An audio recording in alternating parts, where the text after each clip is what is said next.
Olá, vamos dar início a mais um Clube da Enfermagem com o tema Bundle de Prevenção de Pneumonia Associada à Ventilação Mecânica, PAV. Meu nome é Fabiana Oller, eu sou enfermeira educacional da CardioPed Brasil, Centro do Coração da Criança de São José do Rio Preto.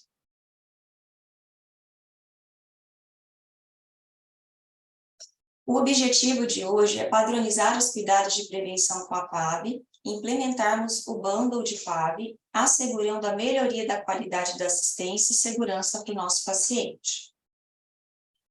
A infecção relacionada à saúde, IRAS, mais comum e com necessidade de vigilância. Então, a PAV requer um controle, uma prevenção para evitarmos indicadores altos, elevados e que leve a resultados negativos dentro da área hospitalar. A pneumonia associada à ventilação mecânica, então, ela é um processo infeccioso do parênquima pulmonar que acomete pacientes submetidos à intubação endotraqueal e ventilação mecânica por mais de 48 horas, para quais o motivo da infecção não foi o início da ventilação. Então, a gente pensa naqueles pacientes que já chegaram com uma infecção relacionada à parte pulmonar. A gente pensa naqueles pacientes que vieram de casa, de forma rígida, para fazer um procedimento, foram submetidos à ventilação mecânica, e a partir desse momento, ultrapassando as 48 horas, eles já ficam sujeitos à PAV. Aqui nós vamos apresentar alguns artigos mais recentes que falam da importância e da relevância de falarmos sobre o assunto. E aqui a gente vê a assistência de enfermagem na prevenção da pneumonia associada à ventilação mecânica em unidade de terapia intensiva.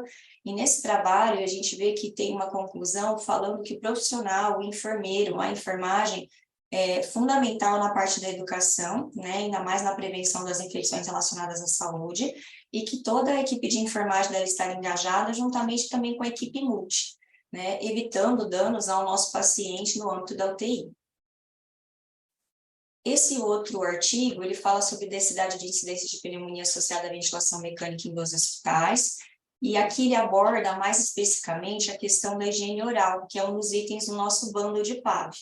E o quanto que ele é importante ser assistido, a gente realizar a técnica corretamente, e também ele traz aqui a importância de termos um profissional, um cirurgião dentista, junto da equipe, trabalhando na orientação, na prevenção e na educação da higiene oral, e que os resultados disso podem diminuir e controlar melhor a infecção relacionada, principalmente esse item que comporta o bundle de PAV. Para definirmos o bundle, é um conjunto de medidas de prática baseada em evidências que comprovam a melhoria dos resultados em pacientes, desde que estejam executadas coletivamente de forma correta. Então, de nada adianta a gente ter todas as medidas implementadas, escritas, mas a prática, ela deve ser feita de forma igual. Se um de nós deixarmos de fazer uma medida, tudo cai por terra, A gente não consegue ter um resultado final e positivo para o nosso paciente. Aqui tem um encarte, uma foto com o nosso bundle de pneumonia associada à ventilação mecânica, que hoje ele já está com mais um item que a gente acrescentou, que é o de checagem de cuff, mas é uma forma também da gente poder ilustrar, de colocar dentro das nossas unidades ou chamar a atenção dos profissionais para o conjunto de medidas que a gente sempre está relembrando no dia a dia e colocando em prática. Então, o nosso bundle, ele compõe de cabeceira elevada, ausência de condensado no circuito do ventilador, avaliação da diária da possibilidade de extubação, aspiração endotraqueal em dupla, higiene oral e a checagem do cuff. Falando um pouquinho agora sobre cada item, nós vamos abordar sobre a cabeceira elevada. O prematuro, recém-nascido, em incubadora, nós deixamos em torno de 15 graus, porque é o que normalmente o equipamento mesmo ele proporciona. Nas cirurgias de Fontan, a gente vai deixar em torno de 20 graus e os membros inferiores levemente elevados. Em recém-nascidos, pacientes pediátricos, adultos ou Glenn, os pacientes cardiopatas de uma forma geral e que passam pela cirurgia de Glenn, vão deixar a cabeceira em torno de 45 graus.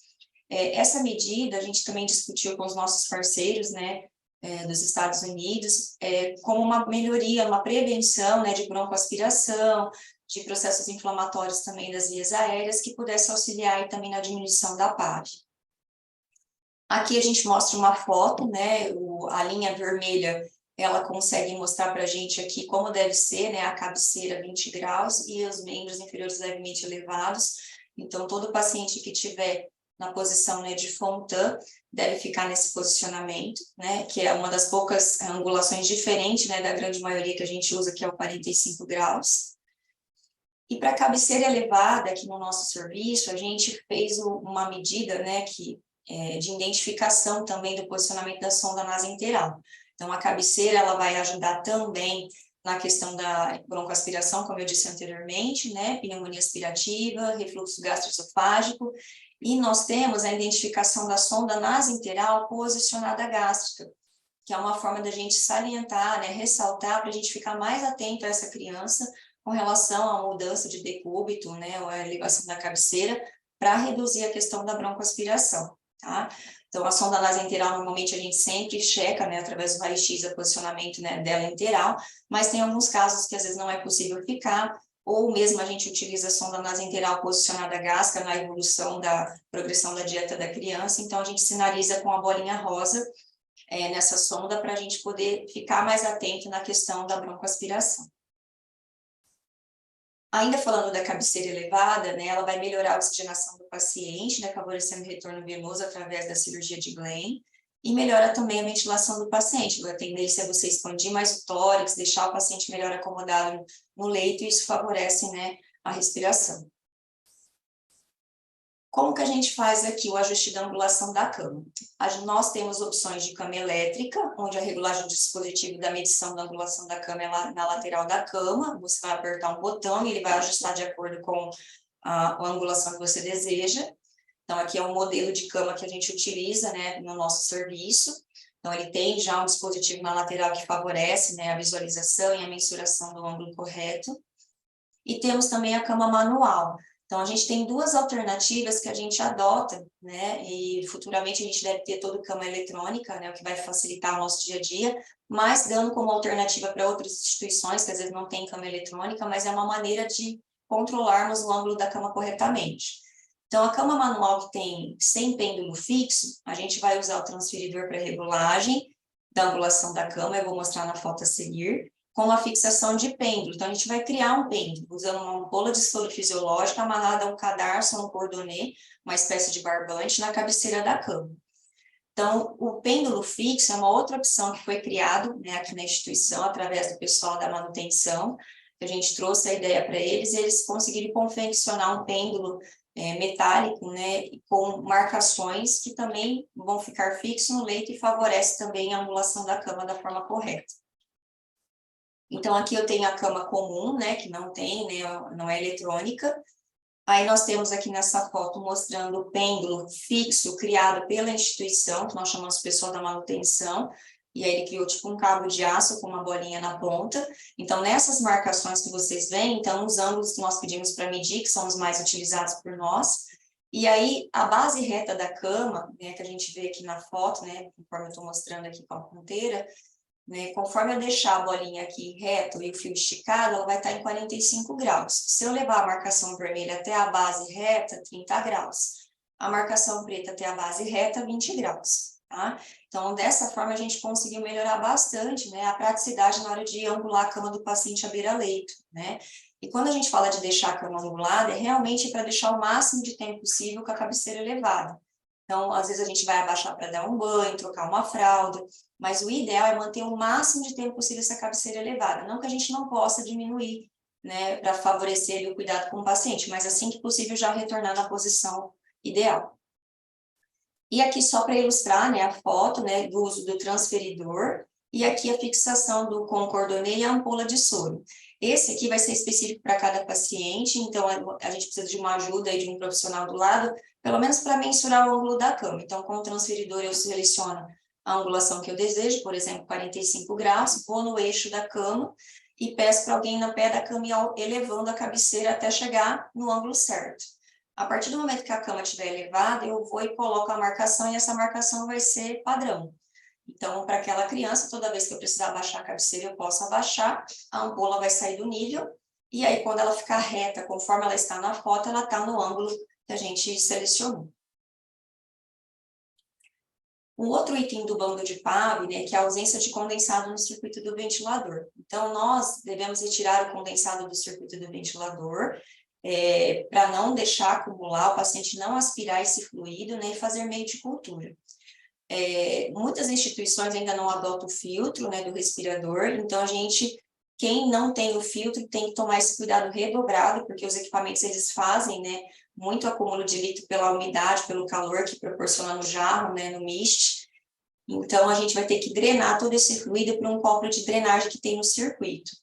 E nós não temos o hábito de trocar o circuito rotineiramente, apenas se sujo, mal funcionando entre pacientes, até para evitar, né, uma exposição, uma contaminação maior. Então, aqui só mostrando um exemplo de circuito Inter 5, que é muito comum e muito utilizado por nós, né? Então, se a água do circuito ficar parada nessas traqueias, nós vamos jogar para o copinho de drenagem, né? E aí nós podemos abrir rapidamente aqui, descartar e voltar o copinho na posição original. Então, quando não temos uso do filtro, né, a gente vai usar já a umidificadora. Então, o gás que sai da parede, o ar comprimido de oxigênio passa pela já umidificadora pela traqueia menor, e aí vai para o paciente aquecido umidificado. Então, esse calor, essa umidade, ele pode acumular água no circuito e a gente deve remover para não ter meio de cultura e infecção.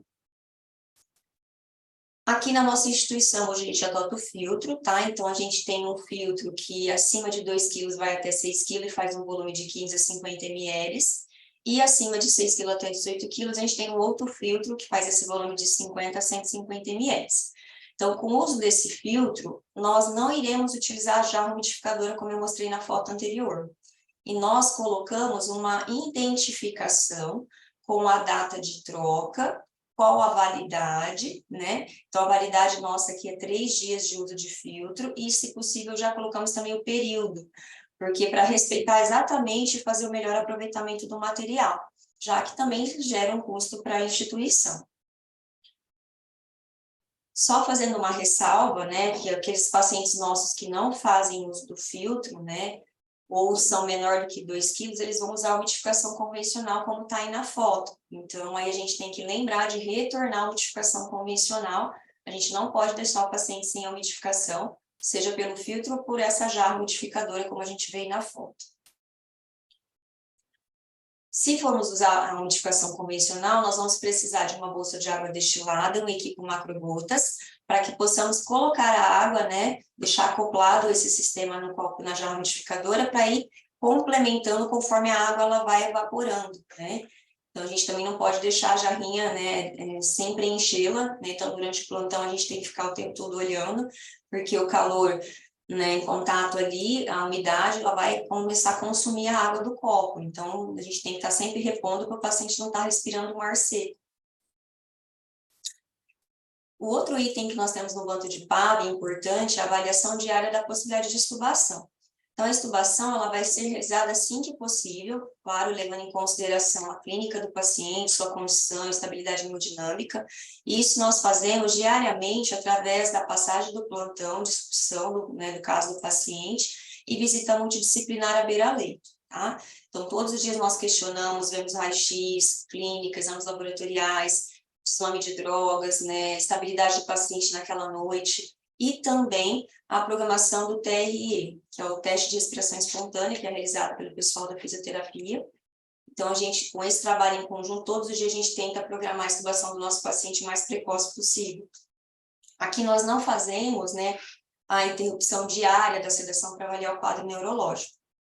Aqui na cardiopediatria, nós adotamos o desmame de sedação, então nós vamos diminuindo a sedação, vendo o comportamento desse paciente, muitas vezes pode até lançar mão de lorazepam e metadona para reduzindo mais as sedações contínuas e sentindo esse paciente como que ele vai ficando, né, para o paciente também não estubar de uma forma muito agitada e atrapalhar no processo dele de respirar e até mesmo voltar para a ventilação mecânica, tá? Então, a gente não tem esse teste de interrupção diária, a gente vai fazendo um desmame gradativo, né, conforme a gente vê que a criança já vai evoluindo melhor, até a gente conseguir fazer a extubação por completo. A aspiração endotraqueal em dupla, ela deve ser feita sempre em dupla por toda a equipe, tá? Ela não é exclusiva da fisioterapia, nós fazemos entre enfermeiros, né, enfermeiro técnico e enfermeiro e físio, e apenas quando é o traqueocare que nós temos a possibilidade de aspirarmos sozinhos. mas a aspiração tradicional endotraqueal a gente vai realizar sempre em dupla. A aspiração a gente preconiza pelo menos uma vez a cada 6 horas. A gente vai utilizar o mínimo de soro possível para fluidificar a secreção no local e o mínimo de vezes invadir esse paciente. Então, às vezes, em 6 horas, uma vez eu aspirando o paciente, juntamente com o trabalho da físio, já é mais que suficiente. Mas, se houver necessidade, paciente muito secretivo, a gente vai avaliando a necessidade de outras aspirações. Nós, na hora da aspiração endotraqueal em dupla, nós vamos proteger o circuito do ventilador e retirar a água do sensor de fluxo utilizando uma luva odontológica, tá? Nós vamos ter um videozinho mais à frente mostrando esse passo a passo. E o que acontece? Nós percebemos que o uso do ambu, talvez de uma forma mais excessiva, poderia contribuir mais para a questão da contaminação, da abertura do sistema e PAV também, né, dos nossos pacientes. Então, o nosso ambu, ele é feito de desinfecção. Então, quando a gente vai aspirar em dupla, a gente vai desacoplar o paciente da ventilação e oferecer o tubo para o meu colega para estar aspirando. Assim que eu termino a aspiração, eu volto o paciente para a ventilação mecânica. Nós vamos usar o ambu sempre que tiver instabilidade no meu paciente. Então, eu olhei no monitor, está caindo a saturação, a frequência cardíaca, eu não tenho que pensar 2 vezes. Eu vou utilizar o ambu para resgatar o paciente primeiramente, e aí pensar talvez em aspirar, por ser um motivo que talvez pode ser a causa da queda de saturação. Mas se você olhar para o monitor, ver que está tudo bem com o seu paciente, você vai fazer essa técnica de tirar do respirador, oferece o tubo, aspira e a gente protege com a luva odontológica, tá? Então, o objetivo dessa técnica é reduzir a quantidade de secreção contaminada. Ainda assim, a aspiração endotraqueal em dupla, a gente vai diminuir também a consolidação, a substituição de ar dos alvéolos por líquidos e células lesionando a área, né, pulmonar, a telectasia, que é um colapso reversível, com perda de volume e capacidade expansiva pulmonar, e que pode levar a uma ventilação inadequada. Aqui a gente vê um vídeo demonstrativo do procedimento, né? Então, o físio fez a manobra, ele tira, oferece o tubo para o colega, né, para o pessoal da enfermagem, protege o circuito do ventilador com a luva odontológica. Uma vez, né, introduzida a sonda de aspiração, na hora que ele remover, o outro colega, no caso, às vezes o fisioterapeuta ou um outro profissional da enfermagem também, vai estar oferecendo para voltar o paciente para a ventilação mecânica. Tá? Então, esse aqui é um vídeo demonstrativo de como que a gente faz no dia a dia. Caso tenha uma estabilidade hemodinâmica, como eu disse, né? Então, a gente está mostrando o vídeo mais uma vez aqui para vocês, a gente deve já iniciar com o uso do ambu, tá? O ambu não é extinto, ele vai ser usado nesses momentos de instabilidade do nosso paciente. Tá? Então, é dessa forma que a gente tem feito as nossas aspirações aqui no dia a dia, dos nossos pacientes intubados. A higiene oral. A higiene oral é um item bastante importante, inclusive eu apresentei um artigo no início, né, da aula falando, né, que o cirurgião dentista, a questão da higiene é extremamente importante para a prevenção. Então, aqui nós fazemos 4 vezes ao dia, pelo menos, né, de 3 a 4 é o ideal. 4 vezes a gente fala por quê? Porque a gente faz uma no período da manhã, uma no período da tarde, no plantão noturno, como são 12 horas, dá para fazer 2 vezes a higiene oral. Tá? O objetivo aqui é reduzir o biofilme dental gengival, que é a nossa boca, é o nosso maior reservatório de patógenos. O produto que a gente usa é o clorexidina alcoólico 0,12%, e ele vai manter o equilíbrio microbiológico da cavidade bucal. Tá? Então, ele vai restaurar todo o estado de normalidade, não somente dos dentes, da língua, da gengiva, mucosas, mas também qualquer outro tipo de dispositivo presente na cavidade oral, como é o caso da intubação. Nós estamos tentando, né, junto à instituição, comprar também a clorexidina gel, né, que vai favorecer até a atuação do produto por mais tempo na cavidade. Então, por enquanto, a gente faz o uso da alcoólica, mas a gente futuramente pretende adquirir aí, se possível, né, em gel para favorecer os nossos pacientes. Aqui tem um resuminho hoje, né, inclusive aqui foi oferecido pelo nosso cirurgião dentista, né, o Fábio, que ele trabalha com a gente. Ele está criando todo um trabalho, estruturando, e essa é uma novidade que a gente tem na equipe da Cardioped, uma nova aquisição para a equipe, um ganho muito grande, né, o trabalho que ele vem desenvolvendo junto, de organização, de instrução para a gente, de como realizar a melhor forma de higiene bucal. Então, esse quadrinho aqui resume tudo como a gente faz aqui. Então, rolete gengival, aquelas crianças que ainda não têm o dente, a gente vai utilizar nos pacientes intubados ou traqueostomizados, a gás umedecida no Clorex com a solução, né? E vai limpando a boquinha da criança, tá? Isso se ela não tem, né, dentes, a gente vai auxiliar na hora da limpeza, com uma sonda de aspiração junto. Agora, o paciente já tem uma dentição, a gente vai usar uma escova de sucção, que a gente também conseguiu adquirir aqui pelo hospital, e o uso da solução de clorexidina 0,12% também, tá? Então, quando eu tenho o rolete gengival, eu não tenho dentes, eu uso a gaze, o produto e a sonda de aspiração para tirar o resquício do produto. Se eu já tenho dentes, eu posso lançar a mão da escova de sucção, o produto, e ela mesma vai fazer o trabalho de retirar os excessos. Quando eu tenho um paciente que a gente chama de VNI, né, que é a ventilação não invasiva, mesma coisa, rolete gengival, gaze, produto, auxílio da sonda para tirar os resquícios do produto. Dentição, né, que quando o paciente tem, a gente vai usar a escova de sucção, ou da forma convencional também, a gente pode usar a escovinha própria com o produto e a gente vai avaliar a situação do momento, como está a condição clínica da criança. E quando o paciente está em área ambiente, né, rolete gengival, gaze, produto, tá? E se tiver dentes, a gente pode já estar lançando mão do fio dental, se for possível, né, os dentinhos estiverem muito juntos, a escova convencional com a pasta, e também pode ser mergulhado um pouquinho no produto de clorexidina, tá? Então, a gente vai evoluindo aí conforme, né, a melhora da criança, a gente tem todas as opções aí de higiene bucal. No nosso caso aqui, como a gente está falando de intubação, né, então a gente tem uma sequência a seguir na hora da aspiração do tubo orotraqueal ou traqueostomia, então a sequência sempre vai ser tubo orotraqueal, tráqueo, nariz, boca, né, e durante, né, a aspiração a gente vai utilizar a higiene oral como a gente viu no quadrinho anteriormente, né, se for sem dentição, a gente vai usar a gase, o produto e a sonda de aspiração, e se for com dentição, a gente já pode lançar a mão da escova de sucção, e o objetivo desse procedimento, né, além do fisioterapeuta estar aspirando a cavidade oral juntamente com o profissional da enfermagem, né, é impedir a broncoaspiração e os resquícios do produto também utilizado durante a higiene. E a higiene oral para a gente aqui também é muito importante e é um item que faz parte de um outro bando nosso, né, que a gente ainda vai falar que futuramente em aulas, né, mais futuras, do bando de infecção do sítio cirúrgico, tá, que faz parte do nosso pré-operatório. Então, além do banho com clorex que a gente dá nos nossos pacientes, também tem a foco maior na cavidade oral, uma vez que ele vai ser entubado no centro cirúrgico, né, e aí a gente já vai pensando na prevenção também da pneumonia clínica e da PAV, né, diretamente. Tá? Então, a gente já vai pensando nesse contexto aí já, né, prevenindo os nossos indicadores aí de altos índices de infecção. Higiene bucal, paciente desdentado, intubado. Quando realizar? A cada 6 horas, sendo imprescindível que seja realizada uma vez no plantão. Sempre realizar antes da intubação e de procedimento cirúrgico. Organize o material. Clorexidina, solução 0,12% em copo descartável. Gás comum e uma sonda de aspiração oral. Prepare o seu paciente. Eleve a cabeceira a 30 graus e posicione o paciente no leito de forma que favoreça o procedimento que será realizado. Dobre a gaze em 2 partes, fazendo uma bonequinha. Embeba a gaze em clorexidina em 0,12% solução e retire o excesso. Coloque o dedo indicador dentro da bonequinha.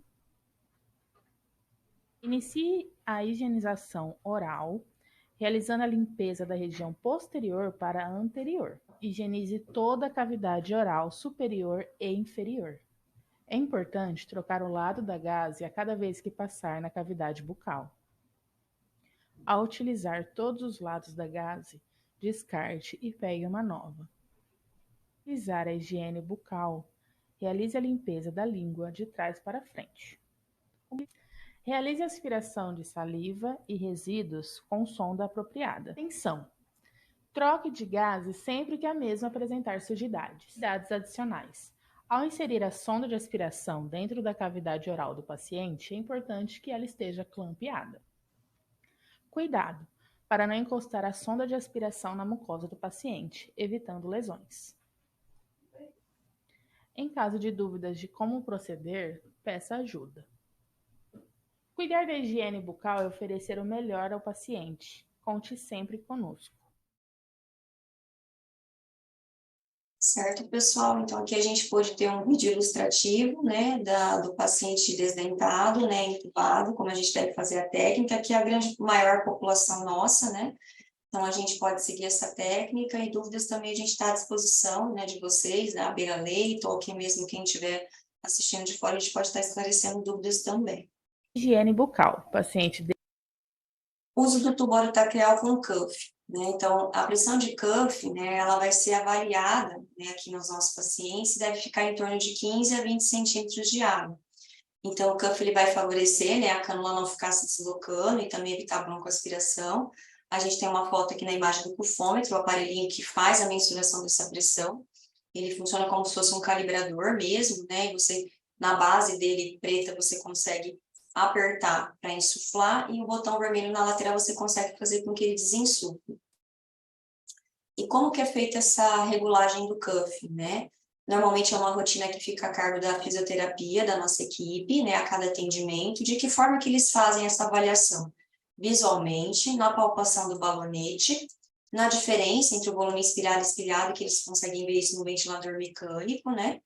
O alarme de vazamento do circuito e o leak, que é o escape de ar na cavidade oral, tá? Então, isso às vezes até a enfermagem mesmo consegue visualizar, né, ter uma noção do que está saindo um escape diferente ali pela boca, né, e sinalizar para a equipe para a gente poder fazer os ajustes necessários, tá? Então, se for identificado algum desses itens, né, vai ser ajustado o cufômetro, né, a gente vai utilizar um aparelhinho para poder fazer o ajuste da pressão de 15 a 20. Então, no TRE, a gente vai deixar o cuff desinsuflado, né, no teste de respiração espontânea. No sucesso do teste, a criança sendo aprovada, que se a próxima etapa seria a extubação, esse cuff ele segue desinsuflado.